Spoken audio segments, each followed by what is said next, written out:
The devil made me do it. Slow, ominous tone. What if someone you loved began seeing things? Not just shadows, but a beast. A creature with glowing eyes, hooves, claws. Now imagine weeks later someone dies, and the person standing over the body says, "I didn't do this. The devil made me do it." This isn't the start of a horror movie. It's a court case, a real murder trial that shook the world in 1981. For the first time in U.S. history, a man claimed he wasn't guilty because of demonic possession. This is not fiction. This is the terrifying true story of Arne Cheyenne Johnson and the demon that may still be waiting, building suspense. Brookfield, Connecticut, a small, quiet town, a place where nothing truly strange ever happened.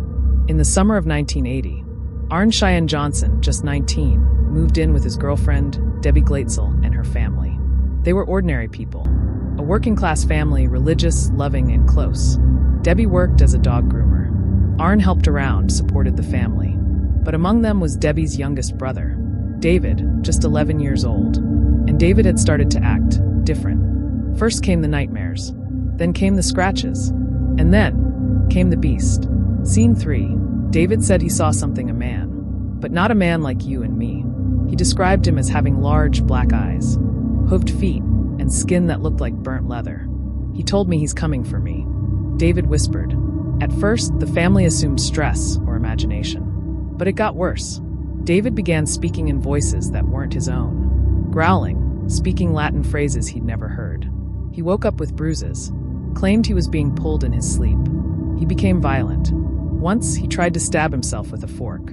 And always the same thing. He says someone will die, with nowhere left to turn. The Glatzel family reached out to two of the most famous names in the paranormal world, Ed and Lorraine Warren. They were already known for investigating the Amityville Horror and Annabelle the doll. When they arrived, they were cautious, but what they found shook even them. Lorraine said she sensed multiple dark entities, and that David was not just possessed, but inhabited by over 40 demonic spirits. One demon in particular was powerful, ancient, and it didn't want to leave. The Warrens began documenting everything. Audio recordings, interviews, photos. They warned the church. Soon, the church approved an exorcism. The exorcisms began and continued for months. David screamed, spat, and growled. He levitated off the bed. He spoke in ancient languages. One night, his body convulsed so violently that two grown men couldn't hold him down. Candles would blow out on their own. Cold spots would appear in the room. Then, during one session, Arne stood up. He looked straight at the boy and shouted, "Take me instead." Ed Warren turned pale. Lorraine screamed, "Don't say that." But it was done. That night, David slept peacefully, and Arne began to see shadows. It started with dreams. Arne saw the same man David had described. Tall, black eyes, hooves. He saw him in the woods, in mirrors, in his sleep. Arne said the creature stood at the well behind the house and told him, "There is no escape." His mood changed. He became withdrawn. He growled in his sleep. He'd lose memory of hours at a time. Debbie was scared, but Arne begged her not to leave. Then came the day, where the demon claimed blood. February 16th, 1981. Arne and Debbie visited her boss, Alan Bono. They had lunch, talked casually. But by late afternoon, Bono had begun drinking. He became aggressive with Debbie. Something in Arne snapped. He pulled out a small pocket knife, and in a flash stabbed Bono. Over and over. When it was over, Arne stood silently. Blood covered his hands. His eyes were blank. He said, "I didn't do this. The devil did." A man was on trial for murder. But not just any man. A man who claimed. Arne Cheyenne Johnson stood before a judge. His hands in chains, but his soul, he believed, no longer his own. The courtroom was tense. His defense lawyer argued the unthinkable. It was the first time in American legal history that a supernatural force was offered as defense in a homicide.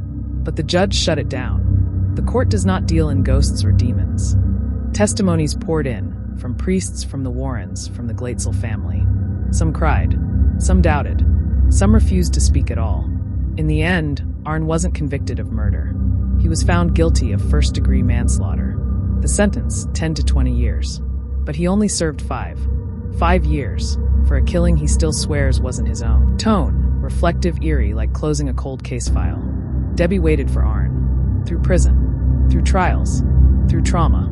She married him after his release, believing, until her death, that he was innocent. Not of the act, but of the intent. And she wasn't alone. Ed and Lorraine Warren never backed down. They stood by their claims.